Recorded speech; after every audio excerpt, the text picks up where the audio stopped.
Watching और स्वागत है आपका हमारे इस यूट्यूब चैनल आरएस मैथ्स पे। बच्चों, हम एक चैप्टर स्टार्ट किए थे एरिया एंड पेरीमीटर।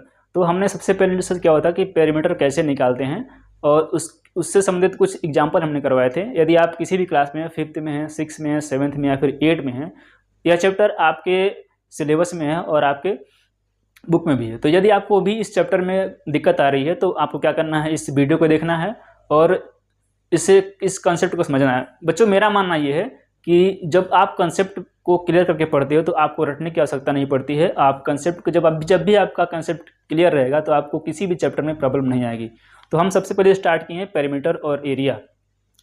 देखो क्या होता है कि हम जब भी पढ़ाते हैं ऑफलाइन में बच्चों को, तो बहुत सारे बच्चों को प्रॉब्लम आती है। वो फार्मूला तो रट लेते हैं लेकिन बाद में वो भूल जाते हैं। तो इसलिए मैं क्या किया हूँ कि मैं कंसेप्ट बेस पे आपको ये करा रहा हूँ। यदि आपने हमारे इस चैनल को सब्सक्राइब नहीं किया, सब्सक्राइब करिए। और यदि इसके पहले के जो वीडियो यदि आपने नहीं देखा है तो आप उसको देखिए और अपने कंसेप्ट को क्लियर कीजिए। और भी आप किस चैप्टर को पढ़ना चाहते हैं तो आपको कमेंट बॉक्स में कमेंट करना है कि सर ये चैप्टर मुझे पढ़ना है, और वो चैप्टर मैं आपको इजीली प्रोवाइड कर दूंगा। चलो आज देखते हैं। पेरीमीटर हम देख चुके हैं, इसमें हम देखेंगे कि एरिया कैसे फाइंड करेंगे। तो सबसे पहले हम रेक्टेंगल का एरिया निकालेंगे, उससे संबंधित फार्मूला को देखेंगे और कॉन्सेप्ट को देखने वाले हैं। चलो शुरुआत करते हैं। हम देखेंगे स्क्वायर रेक्टेंगल एरिया, देखेंगे एरिया। अच्छा, एरिया को बोलते क्या है, एरिया को क्या बोलते हैं, कमेंट बॉक्स में कमेंट करो। चलो बता देता हूँ, एरिया को क्षेत्रफल बोलते हैं। तो आज हम लोग रेक्टेंगल का क्षेत्रफल कैसे निकालेंगे उसके कॉन्सेप्ट को हम समझने वाले हैं। देखो ये क्या है, ये रेक्टेंगल है, ये रेक्टेंगल।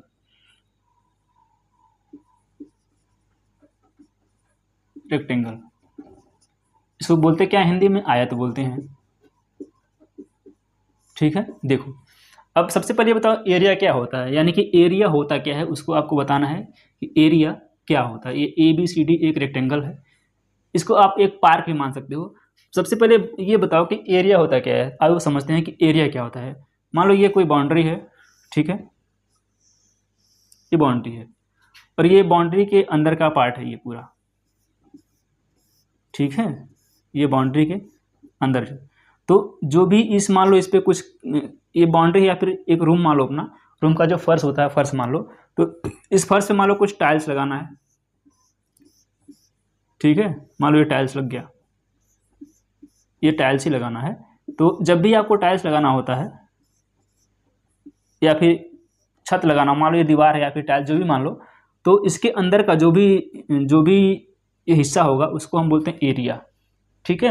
अब इसको निकालते कैसे हैं, मान लो ये 15 सेंटीमीटर है, ये 10 सेंटीमीटर है, तो हमको इसके अंदर का जो ये हिस्सा है उसको कैसे निकालना है, इसी पे हम चर्चा करने वाले हैं। चलो देख लेते हैं।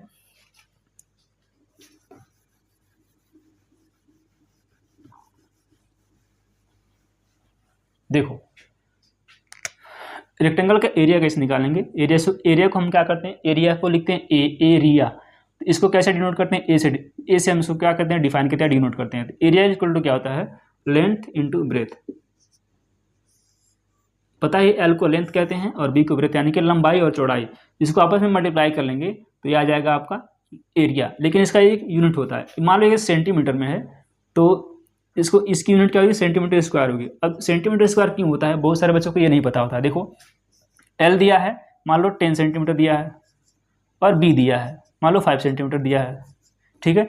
तो जब भी हम इसका आपस में मल्टीप्लाई करेंगे तो 10 और 5 का मल्टीप्लाई कर लोगे, कितना हो जाएगा, 50 हो जाएगा।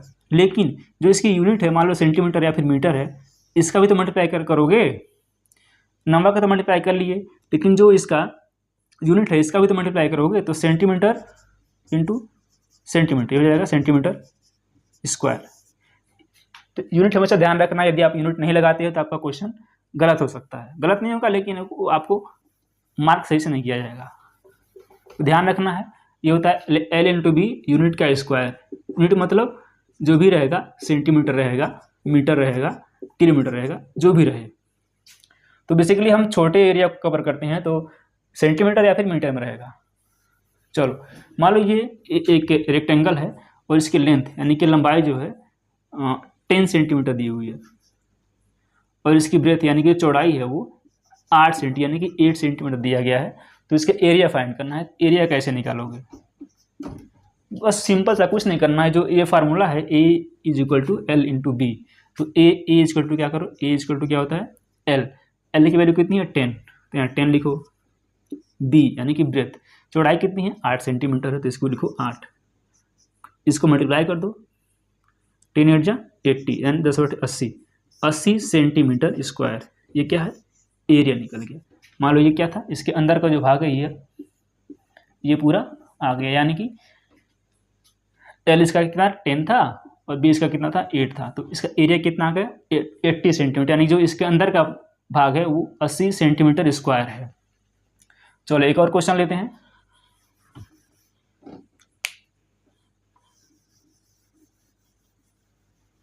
एक और क्वेश्चन लेते हैं, थोड़ा सा इसके यूनिट को हम बढ़ा रखते हैं, यानी कि डायमेंशन जो इसका होता है।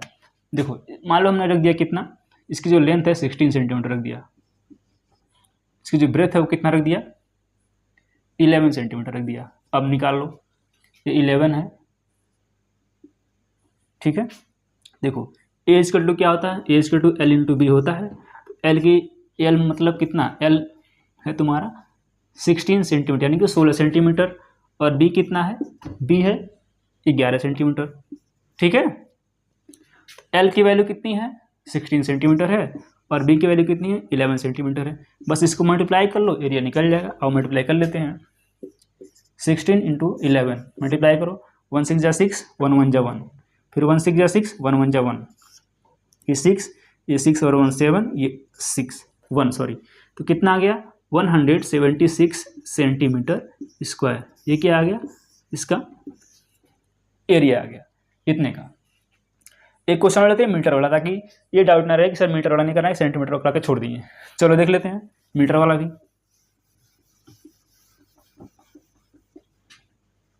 देखो मान लो इसका लेंथ जो है यही रहेगा, लेंथ कितना है ये 15 मीटर है। अब मीटर में आ गया, ब्रेथ कितना है मान लो 8 मीटर है, एरिया निकाल लो। अगेन वही एल बराबर 15 मीटर, ध्यान रखना है मीटर में है, और बी इक्वल टू कितना है 8 मीटर, ठीक है। तो निकाल लो ए इक्वल टू कितना हो जाएगा, एल इंटू बी होता है, एल की वैल्यू लिख लो 15 और बी 8, कितना हो जाएगा 15 एडजस्ट दे से देख लो, टेबल पढ़ लो या फिर गुणा कर लो, 120 सेंटीमीटर हो जाएगा। ये सॉरी मैं भी भूल गया, मीटर हो जाएगा, मीटर स्क्वायर। तो ये इसका क्या आ गया एरिया आ गया, ठीक है। एक क्वेश्चन मैं दे रहा हूँ होमवर्क में, कमेंट बॉक्स में इसको कमेंट करना। रेक्टेंगल है, उसी का लेंथ दिया है कितना 14 सेंटीमीटर ले लो, और ब्रेथ दिया है कितना 11 सेंटीमीटर ले लो। इसका एरिया निकालना है, निकाल के कमेंट बॉक्स में कमेंट करना, ठीक है। इसका एरिया निकाल के कमेंट बॉक्स में कमेंट करना। तो बच्चों आज के इस वीडियो में यहीं तक, और इसके बाद वाली जो वीडियो होगी उसमें हम कवर करेंगे कि स्क्वायर यानी कि वर्ग का क्षेत्रफल कैसे निकालोगे। तो चलो धन्यवाद।